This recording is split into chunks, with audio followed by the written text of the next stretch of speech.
Welcome back, Patreon viewers.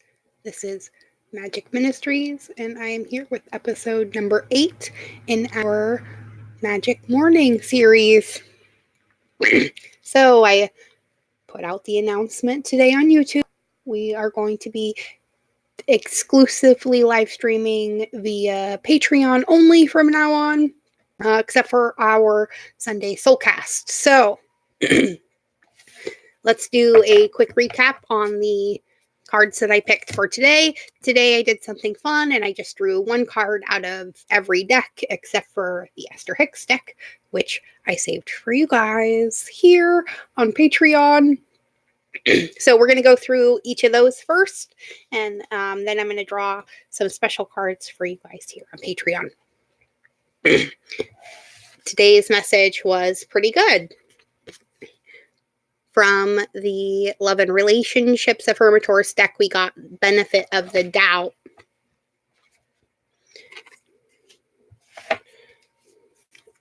We got the Love card from the Black deck. And then the Family deck gave us 2. We got Self-Improvement. And we got Quality Time. So the message from these cards is, not only should you be giving the benefit of the doubt to other people in your life, but maybe we need to make it more of a point to give ourselves the benefit of the doubt as well, too. We are also growing. We got 2 from the Moonology deck. We got the Void of Course Moon, and we got the Cardinal Moon. And the message from these 2 cards was, nothing is going to come from worrying about the situation, and be bold and make the first move. If you know where you want to go, make that first move. Stop waiting for the universe to do it for you. Okay. We got, when I think I've surrendered, I surrender more, from the Universe Has Your Back deck. And that really is the case. We're finding as we go through all of these different scenarios and blockages and things that come up, the triggers and whatnot, we are getting better and better at leaving that situation where it is and not taking it into our now. It's getting easier and easier to walk away from the confrontation and just realize who and what you really are. And it doesn't matter what other people see you as. And I think that's where, the union in this card came from. From the Wild Unknown, we got the 2 of Cups. Then we got the 7 out of the Nature's Whisper deck about amplifying your positive emotions. And our emotions are where our manifestations come from. So if you're always feeling like shit, well, don't be surprised when the universe just keeps handing you shit, right? You have to do the effort to free yourself from this cage that's represented by the 8 of Swords. The only one keeping her there is her, with her lack of willingness to look at the situation for what it really is. And this is where we need to remember the innocence of our inner child. Sometimes it's hard to look at a situation for what it is, but it is a 9, and that is about coming to completion, right?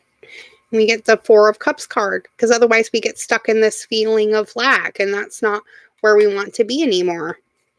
Life is now effortless, right? What is meant to be will be, with or without you pulling the strings.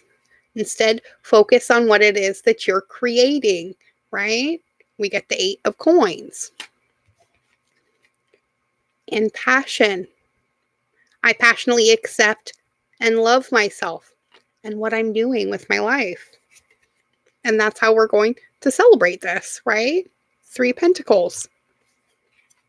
So the question from the Divine Wisdom deck is, are you going to be in a place called fear or in a place called love? Where are you and where are you coming from as you encounter life? It's the best question. And then we got the Six of Swords, right?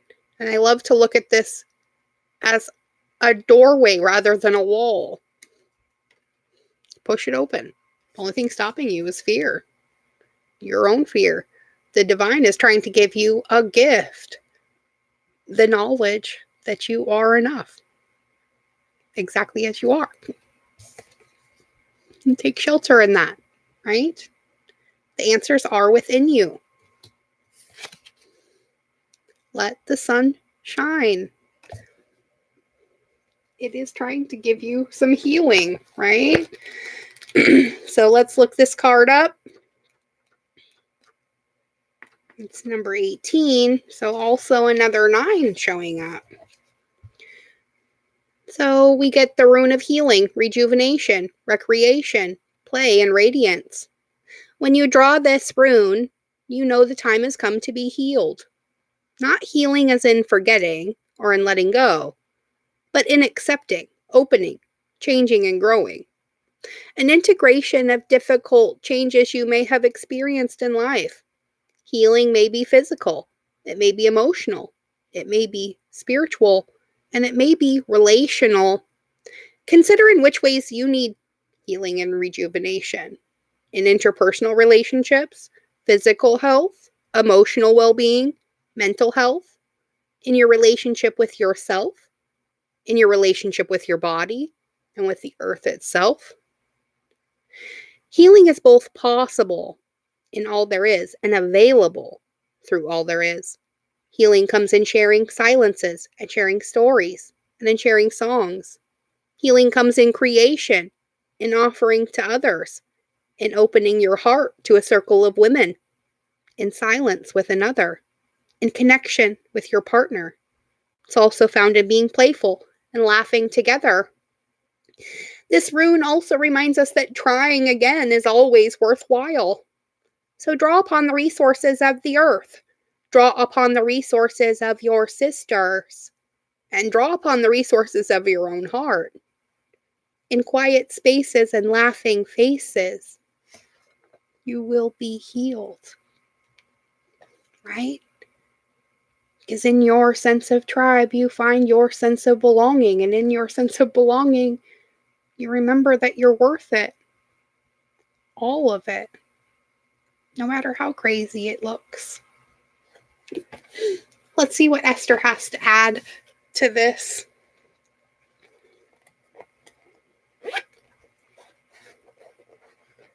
And then I gotta get out of here and get to my last day of work. A couple cards for today. Oh, there's one. And we get 35. Money isn't everything, but... And you are right when you think money isn't everything. You certainly do not need money to have joy in your experience. But in your society where so much of what you live is tied to money in some way, most of you associate money with freedom. And since freedom is a basic tenet of your being, then coming into alignment with money will help you establish a balanced footing that will be of value to you in all other aspects of your experience. Right?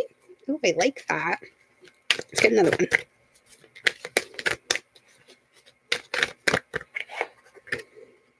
We get 14. I am a vibrational being in a vibrational universe, right?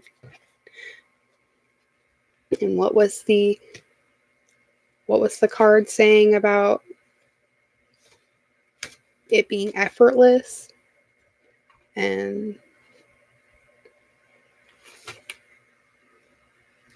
being bold and making the first move? I like that. So, you live in a pulsating, vibrating universe of advanced harmonics, and everything that exists in your air, in your dirt, in your water, and in your bodies is vibration in motion.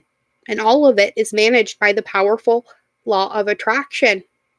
There's nothing that exists outside of this vibrational nature, and as you learn to accept your vibrational nature, and begin to consciously utilize your emotional vibrational indicators, you will gain conscious control of your personal creations and of the outcomes of your life experience, right?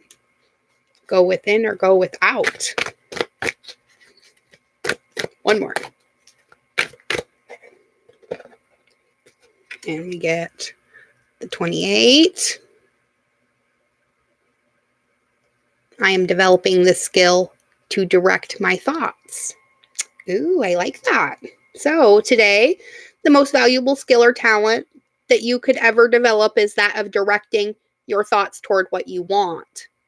To be adept at quickly evaluating all situations and then quickly coming to the conclusion of what you most want and then giving your undivided attention to that.